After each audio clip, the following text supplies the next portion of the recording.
Bonjour à toutes et à tous et bienvenue sur Historia. Alors aujourd'hui on se retrouve pour une nouvelle vidéo du mois Historia qui parlera, comme vous pouvez le voir, de la catastrophe nucléaire de Tchernobyl. Nous remercions beaucoup Louis BM qui a réalisé cette vidéo et je vous dis tout de suite, c'est parti. Mais juste avant, n'hésitez pas à vous abonner à la chaîne, à liker la vidéo, bien sûr à activer la cloche mais aussi à commenter pour que l'on sache quel est votre avis sur nos vidéos. On est parti.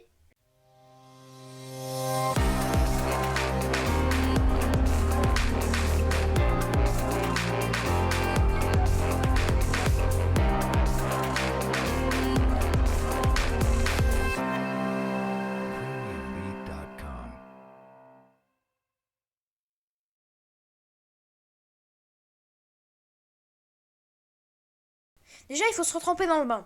Alors, on est en 1986. À cette époque, c'est encore l'URSS qui règne. Et à sa tête, il y a le dirigeant Staline dont vous avez sûrement déjà entendu parler. Alors, le début de la catastrophe. Donc, c'était le 26 avril 1986, le réacteur numéro 4 de la centrale nucléaire de Tchernobyl.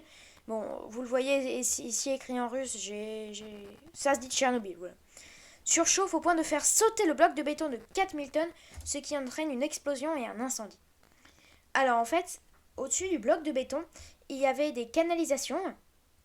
Donc ces canalisations contenaient par exemple du gaz. Et avec l'explosion et le feu, le fait qu'il y ait du gaz, ça n'a pas arrangé les choses. Et ensuite, du coup, la radioactivité a profité pour s'enfuir. Et comme je viens de le dire aussi, ça n'a pas arrangé les choses. Donc il y a un responsable de la catastrophe dont je ne me souviens plus son nom, qui était chargé de la surveillance du réacteur numéro 4, mais vu que c'était calme, il a dit aux gars, allez, prenez un café là. Et du coup, il n'y a pas eu de surveillance et ça a entraîné la catastrophe. Cette catastrophe qui est causée car les barres d'uranium qui sont restées trop longtemps dans l'eau et du coup ça a commencé à faire beaucoup de chaleur. Je crois que ça s'appelle une fusion, je sais pas quoi. Et donc ça a fait fondre les barres d'acier qui soutenaient tout l'uranium. Et du coup ça a commencé à surchauffer, et ça a fini par faire exploser le bloc de béton qui faisait 4000 tonnes. Du coup ça a causé un incendie. Durant la nuit, des centaines de pompiers vont se relayer pour éteindre l'incendie. Plusieurs pompiers vont mourir et d'autres auront de graves maladies mentales et physiques. La radioactivité ralentit également la progression des pompiers. Le petit camion qui passe.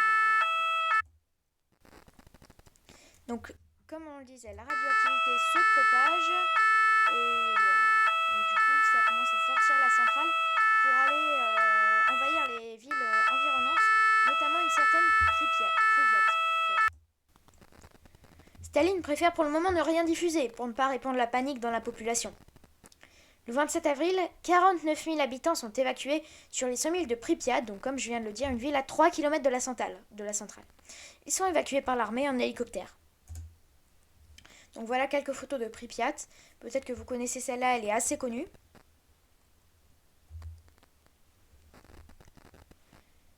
Alors, il est évidemment nécessaire d'évacuer les déchets nucléaires, les barres d'uranium qui sont devenues maintenant très radioactives. Donc l'URSS va faire appel à 600 ouvriers qui ne sont pas qualifiés, qui sont protégés uniquement d'un masque, pour enlever les déchets radioactifs. En échange, ils n'auront aucune obligation à faire leur service militaire. Seulement, ils ne savent pas encore qu'ils mourront à cause d'un cancer dû à la forte radioactivité. Donc ici, vous pouvez voir un groupe de personnes qui sont allées enlever ces déchets nucléaires. L'URSS fait donc fermer le site en le coffrant, mais cela prendra plus de temps que prévu et aura une répercussion sur la santé des Ukrainiens. Donc là, vous pouvez voir le dôme de béton. Et donc là, la structure, donc vous voyez que le but, c'est vraiment d'isoler à l'intérieur tout ce qui est radioactif pour protéger les populations. Donc il y a des retombées radioactives sur toute l'Europe. Donc vous pouvez voir en noir, c'est les zones qui n'ont pas été impactées ou très peu. En rouge, c'est vraiment les zones très... là, c'est par là que ça a explosé. En rouge, c'est toutes les zones où il y a beaucoup de retombées radioactives qui sont donc très dangereuses. En orange, il y en a moins. Et un jaune, il y en a moins. Donc vous voyez, la France, c'est orange-jaune. Donc les retombées radioactives sur toute l'Europe causent beaucoup de cancers et de malformations. La météo française ment, elle ment, en disant que l'anticyclone les protège. Mais il faut dire que cet anticyclone n'existe pas et une majorité des Français préfèrent sortir car il faisait beau et chaud, ça me fait penser au début du confinement, et ça causera beaucoup de décès et de cancers. Suite à l'accident, beaucoup de films et séries sortiront, donc Tchernobyl Under Fire, un film, Chronique de Tchernobyl et La Terre outragée. Si je devais en conseiller un, je penserais plutôt à celui-là parce que je pense que c'est un peu plus calme que le reste, si vous voyez ce que je veux dire. Voilà, donc nous allons finir avec cette petite diapositive que vous allez, je pense, bien apprécier.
Merci à toutes et à tous d'avoir regardé cette vidéo.